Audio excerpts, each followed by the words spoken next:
Spectacular day in Palisades-Tahoe. Marco Odermatt, a giant slalom virtuoso. Oh, that is beautiful skiing. He skied that pitch brilliantly. And in front of the home fans in Palisades-Tahoe, Radamus, the run of his life. What a great day.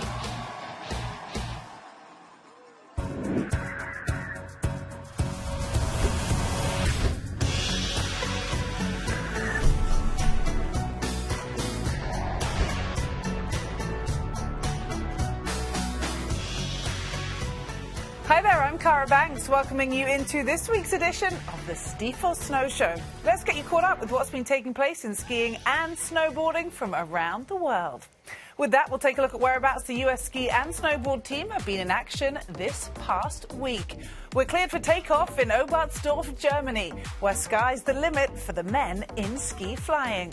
The snowboard cross Paralympic teams were also in Germany, where Grasgehren played host to both the men and women. And we're California dreaming in Palisades-Tahoe, host of the 1960 Winter Olympics and the annual stop for men's alpine. Well, Olympian River Radamus knows how it feels to just miss out on the podium. He professed to, quote, trust the process after a fourth-place finish in the giant slalom at Adelboden this season. He also settled, by the way, for the same spot at the 2022 Olympics in Beijing. Well, true to his promise, the athlete was all in on home snow. Feeding off the energy of the crowd in Palisades, the fans wouldn't soon forget. At the heart of it all, this Colorado River is from Edwards.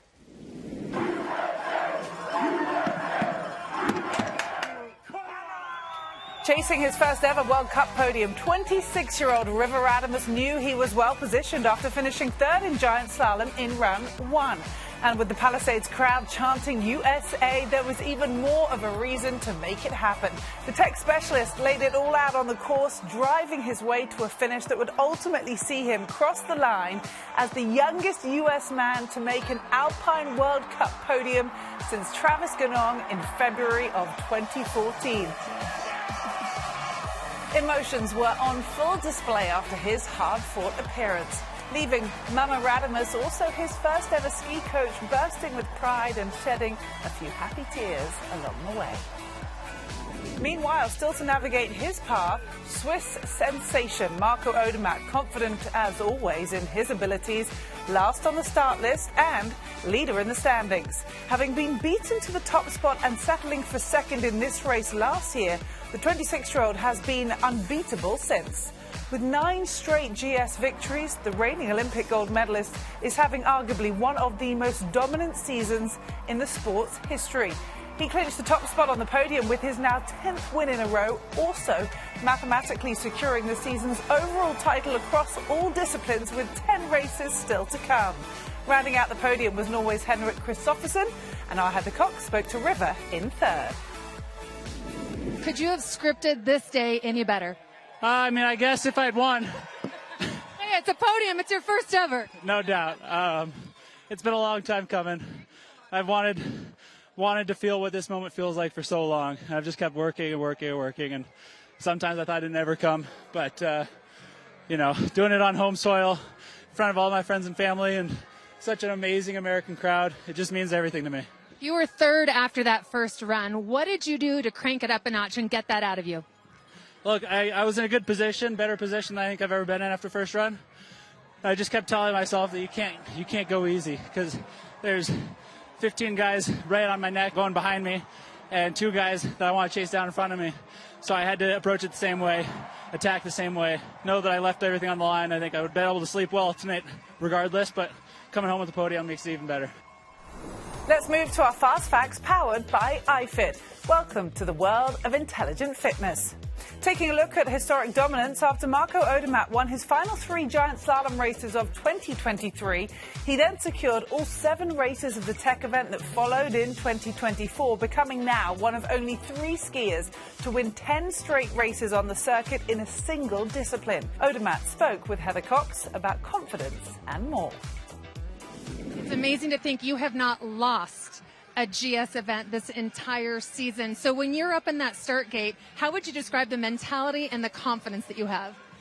Yeah, the confidence for sure is probably on the highest level with a strike like this. But then you don't want to lose the strike, so you probably are a little bit nervous again, more nervous again. But no, I think I know how to deal with this situation standing on the top. So, yeah, I like this feeling. It means you've been the best in first run. Everything is set for a great final run, and I like this atmosphere at the end.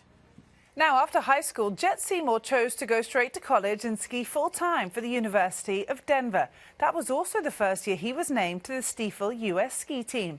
At 25, he's been successfully climbing the elite ski racing ladder ever since. And Palisades was no different for the outdoorsman from Steamboat Springs. The Stifel Bibbo Award is given to the World Cup racer who starts with the highest bib number and moves up the most places. And in Palisades, Seymour's speed saw him driven in that ascent as the rising star showcased his expertise in slalom to Stifel, who prides itself on identifying and supporting up-and-coming talent on their road to success. Seymour stole the Snow Show, securing the award by moving from bib 39 up to 15th place. And teammate Bryce Bennett was on hand with the cowbell, an official perk of the award. Here's Heather with Jet. Man, it doesn't get any better than this. Sitting in the start gate, I can hear the crowd all the way from the top, and it elevates the nerves, the energy, and you just got to take that and try to translate it into your skiing. Your plan going into that second run was to take some risks, ski a really aggressive line. How do you feel you were able to execute on your plan? I thought I did quite well. Really tried to push it, had a couple mistakes, but that's ski racing. Well, it has been one of the most exciting Alpine World Cup seasons to date, and after the break, our award-winning Steve Porino will show us why on earth he is juggling fruit. Stay tuned.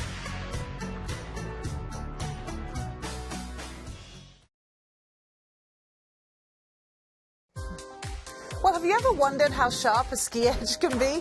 Thanks to our Steve Porino. Well, here's a skier's guide to fruit salad with goggles for safety in the NBC Sports Studio Lab, of course. And hold on, Ted Ligety can pop a champagne cork, no less. So, reason to celebrate. And now we're delighted to welcome Pino in studio. Thank you so much for being with us. We know your voice. So many race calls over the years, and made richer, of course, by the fact that you raced as part of the national team for several years, too. You were on the call at Palisades last weekend. We got to speak a little bit about that, and River Radamus getting his first career World Cup podium. Can you kind of give us your take and a little closer look at how he did it?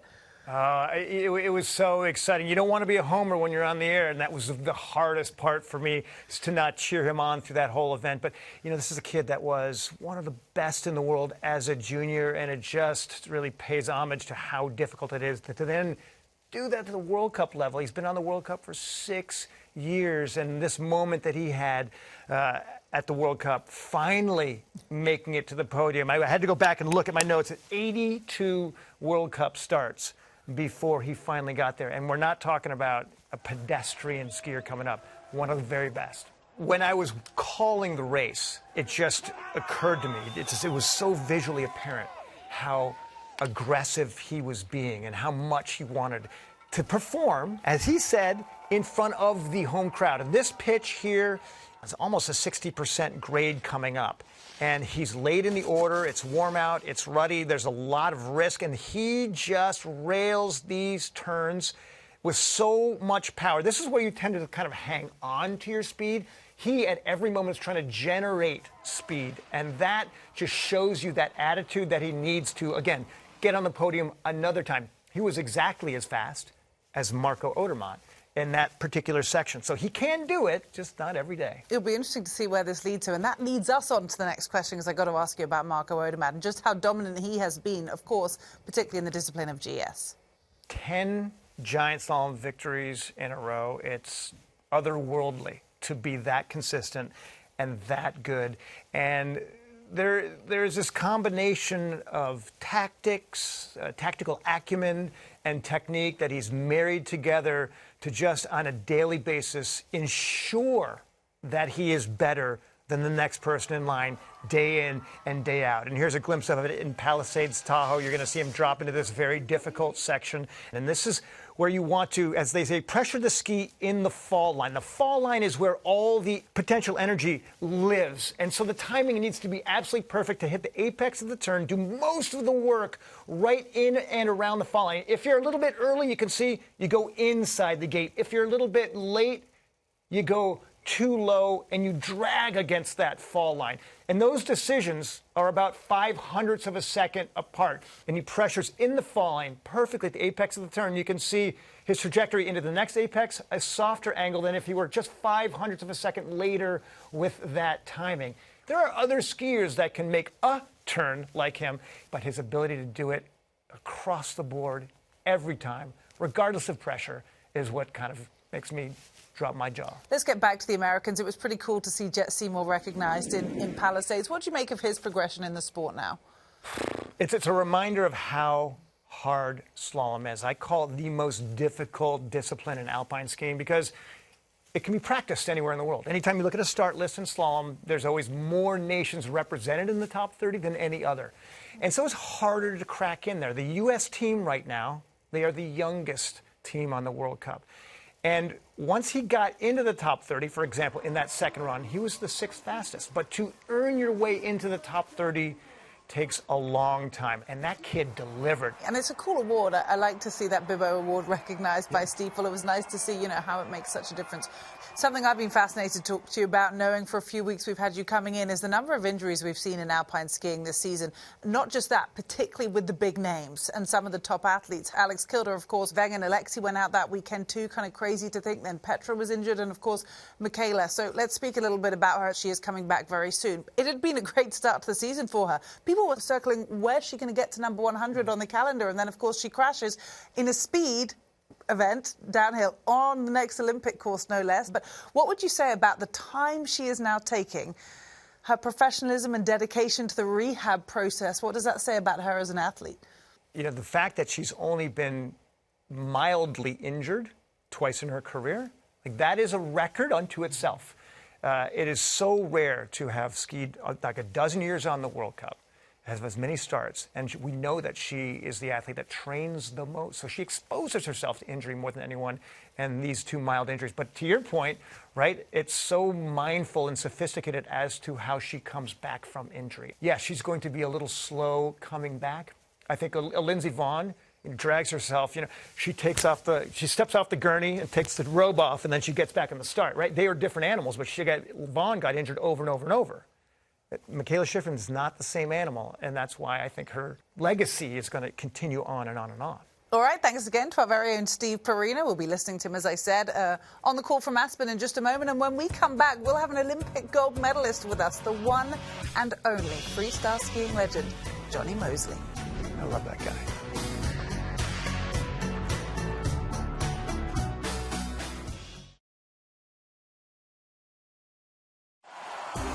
Olympic gold medalist Jonny Moseley has tested the boundaries of freestyle skiing like few others in the sport's history.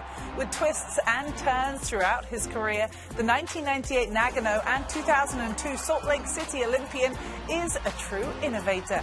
It's really this limitless and progressive approach that would ultimately propel him into life beyond the mountain, leaving lots to be celebrated along the way.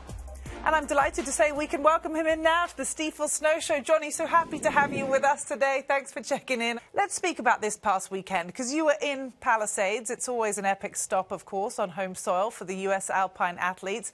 So tell us, how was the atmosphere, particularly with River Radamus in the mix? Oh, man, it was a vibe. I was basking in it. The whole scene. I've always wondered what it would be like to be at the 1960 Olympics in Palisades back in the day.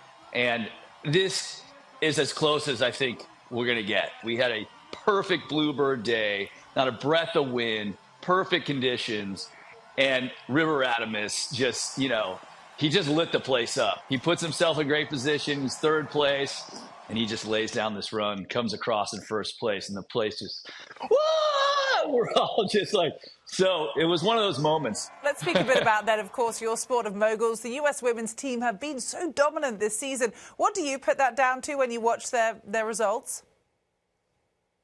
Yeah, it's well, what they're doing is extremely unique. I mean, to see Olivia Giacchio rise the way she has after, blowing her knee out, and she's just a great story and just incredible technique. But what I'm looking at, too, is the progression. And for her to do the first ever cork 1080 in competition and win with it just, shows me how healthy that side of the sport is. And it's very encouraging. And it was kind of interesting to see her do it on the, Salt Lake course on Deer Valley, where I first did the cork 7, my ditto roll there, and to see her like full circle come around and have a woman do a cork, add a rotation to it and win with it. Very exciting, and those things kind of build on it. I remember, we had a period with the men's mogul team where we were like multiple guys on the podiums, and it's contagious.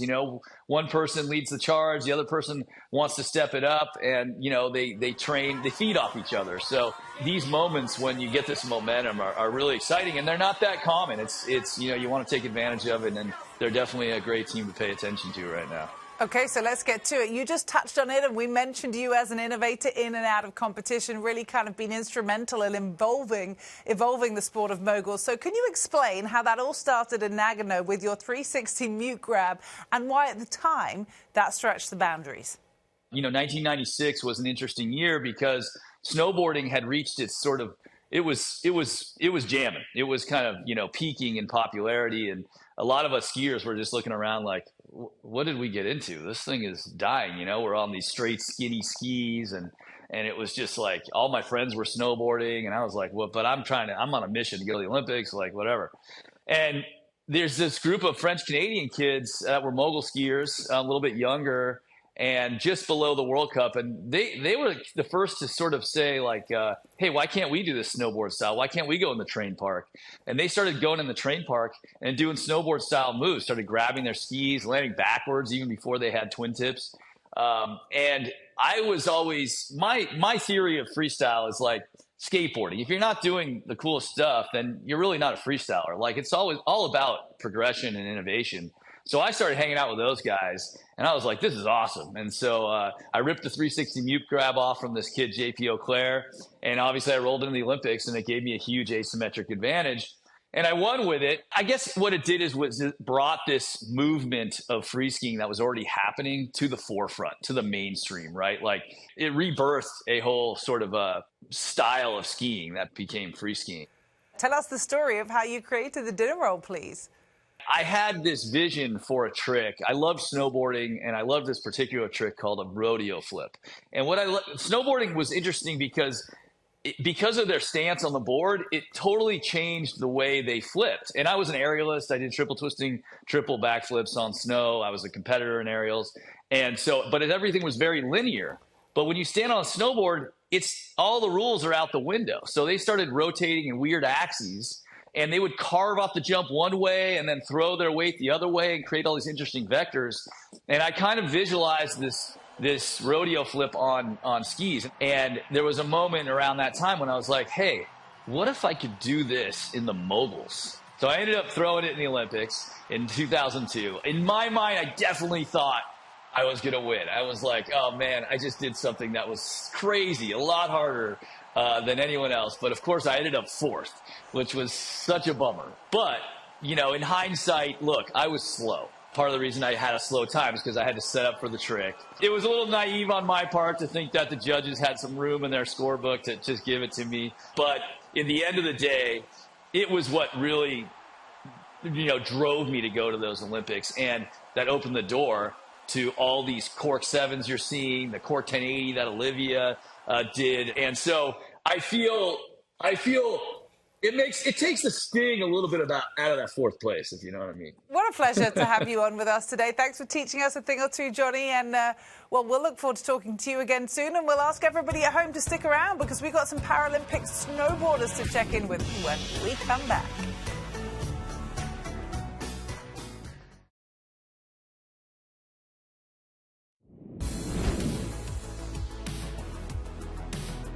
Now to snowboard cross in Grasgehren, Germany, where some of the top para athletes continued their winning ways.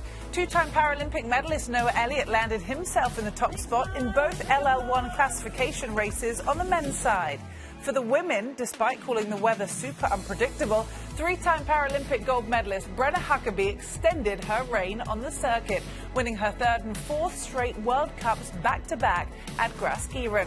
Up-and-coming American Kate Delson followed Huckabee in second and third in the races respectively. Meanwhile, 2022 Beijing Paralympian Zach Miller took third in his first LL2 event and fourth in his second. Well, ski flying is something else. With the start tower nearly 230 feet in the air, watching an athlete take flight is simply mesmerizing. And 19-year-old Eric Belshaw of Steamboat Springs, Colorado, is fast making a name for himself.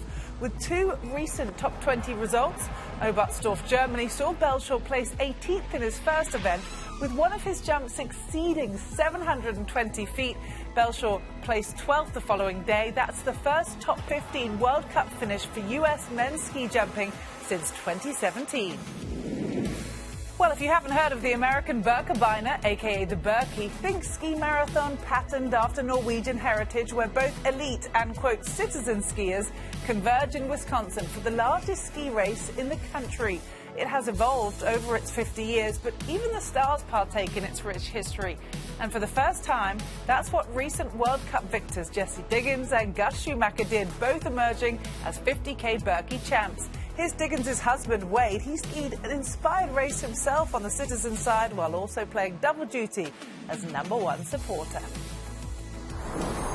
Got cancelled? Well, Americans Jackie Wiles, Trisha Mangan, Lauren Masuga and Bella Wright might recommend you dance it off. Heavy snow prompted a cancellation of the women's Super G events in Val di Fassa, Italy. But the US women didn't let it get them down, with a little fun on the slopes. Well, still ahead this afternoon, live on CNBC at 3 p.m. Eastern, it's the final World Cup stop on home soil for the U.S. men's alpine team. Giant slalom on the calendar today and slalom tomorrow. And mark your calendar for the next episode of the Stifel Snow Show on March 9th at 1 p.m. Eastern here on CNBC. So that wraps up our show this week. Thanks for joining us for this edition of the Stifel Snow Show. I'm Cara Banks, and we'll see you next time.